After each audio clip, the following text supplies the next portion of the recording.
Good afternoon and welcome to Central Valley Talk Live. It is 12:37 on this 18th of May. I am Austin Reed, coming to you from our Tower District studios inside the Mike Briggs building. We thank you for joining us. Connect with me on Facebook, Instagram, Twitter, and TikTok at Austin Reed On Air. We are going to be talking about a couple things over the next 10 minutes. Number one, a city council race here in Fresno. We're talking about District 3. And then we're also going to explore some theft. I'll just leave it at that. Joining us live in our Tower District studio is Nickolas Wildstar. He's running for City Council in Fresno District 3. Welcome. Hello there. Thank you very much for having me, Austin. Good to see you. Good to see you again. What's the latest with the election? I mean, we've got just a few days left. That's crazy. Yeah. I mean, Election Day is June 7th, but by now everybody should have received their ballots in the mail. So please, of course, do your due diligence to find out who's actually running. I've been doing my best as a candidate to get the word out, put signs up around town. I see your signs all around. That's good to know, because I've had quite a few of them stolen. So that's sabotage that you experience when you're campaigning. But thankfully, the word is getting out.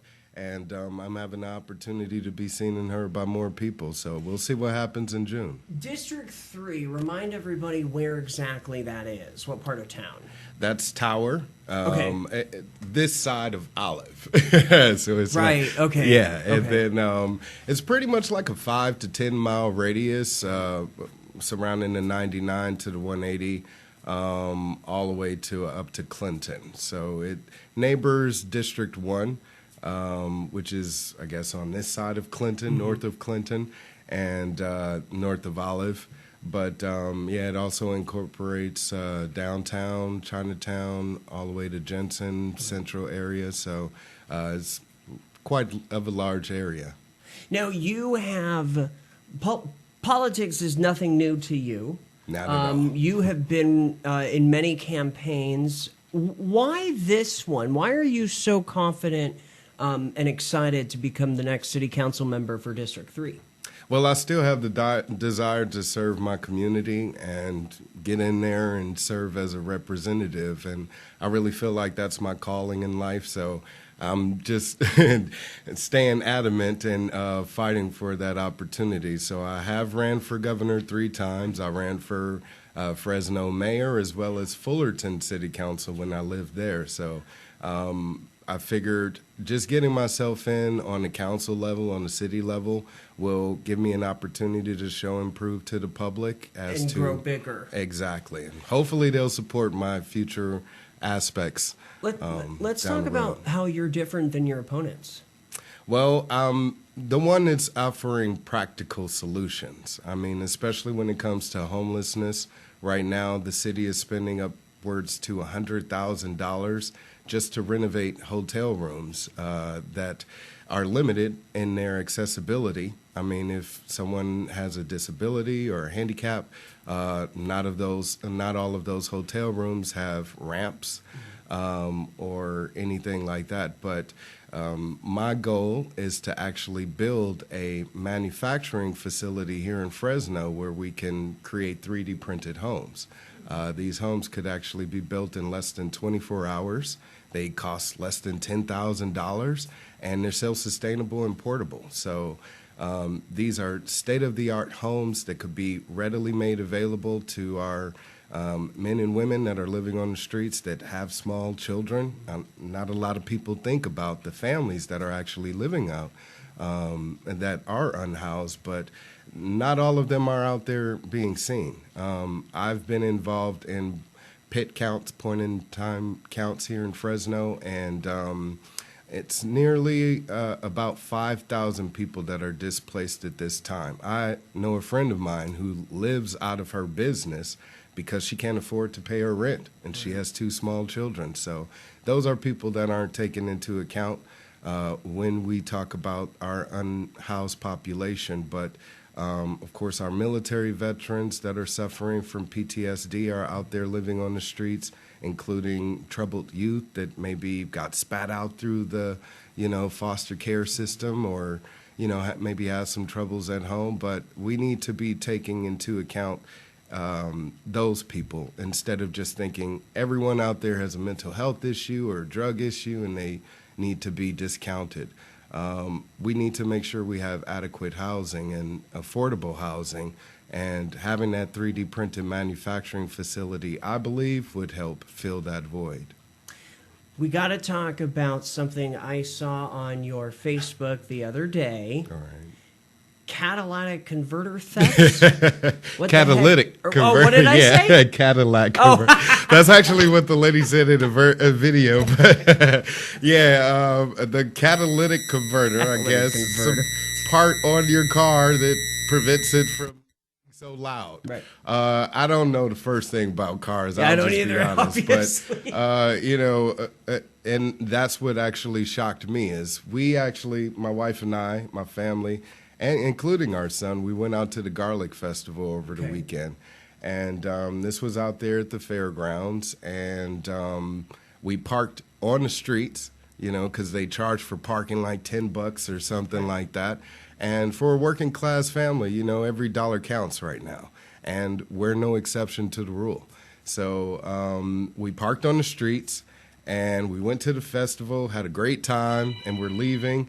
And once we got outside, we were walking to our car, and some ladies across the street started yelling at us about how someone stole the catalytic converter off our car. And they had a video, and they showed it to us, and they were explaining how, I guess there was 3 Asian guys casing the area, and they seemed suspicious to them, and they were just watching out, and the next thing you know, they pulled up next to my car, jacked it up, stole the piece, and left. But they were able to capture this on video, and they even called 911 during that time. Now, I haven't called 911, thankfully, since I've lived here. We haven't had any emergencies and haven't had the need.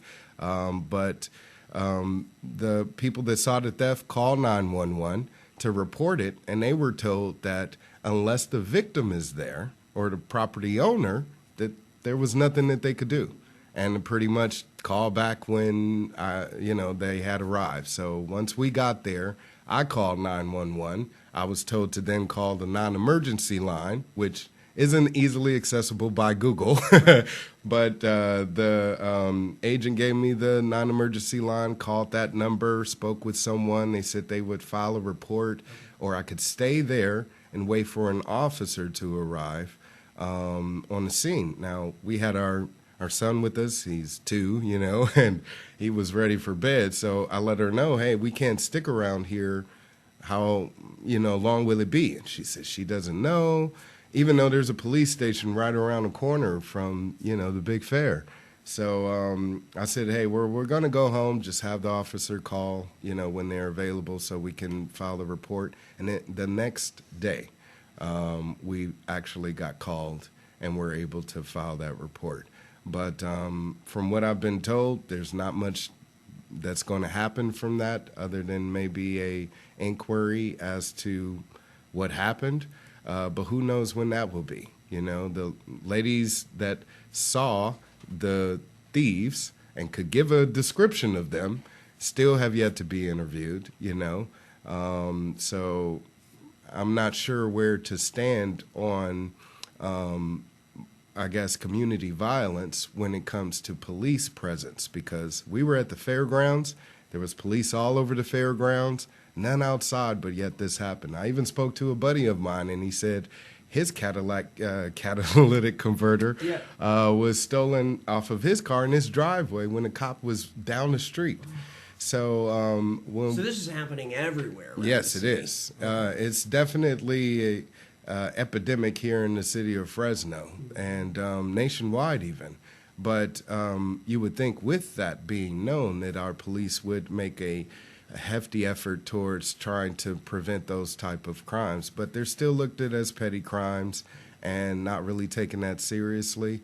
And that's where I believe we need to have the community step in to help aid law enforcement in making sure that crime is prevented in our neighborhoods. Right. Because had those young ladies had the resources available to them to possibly prevent that crime from happening in that moment, or even just to call and, be able to contact authorities and have law enforcement show up on the scene would have been better, and right now that's where the community is feeling like there's a lack of trust and accountability when it comes to law enforcement. So as much as we appreciate our law officers for being our hometown heroes, and it's much needed, they also need assistance from time to time.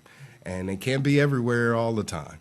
But if we have people of the community that are playing eyes and ears for them, then that also helps. So I would like to see the expansion of our community police academy, which we actually have here in Fresno, and help employ some of those people, like the young ladies that actually saw this crime, and maybe we'll see a reduction of those type of thefts.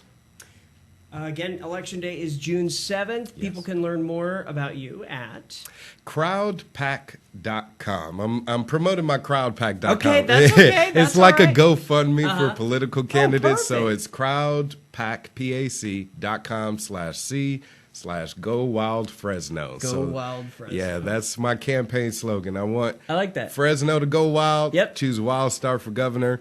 We'll change the city and make it a better branding. place for us all. Exactly. Nickolas, good to see you. Thank you so Good to much. see Good you luck as with the well. car situation. Thank too. you. Thank you.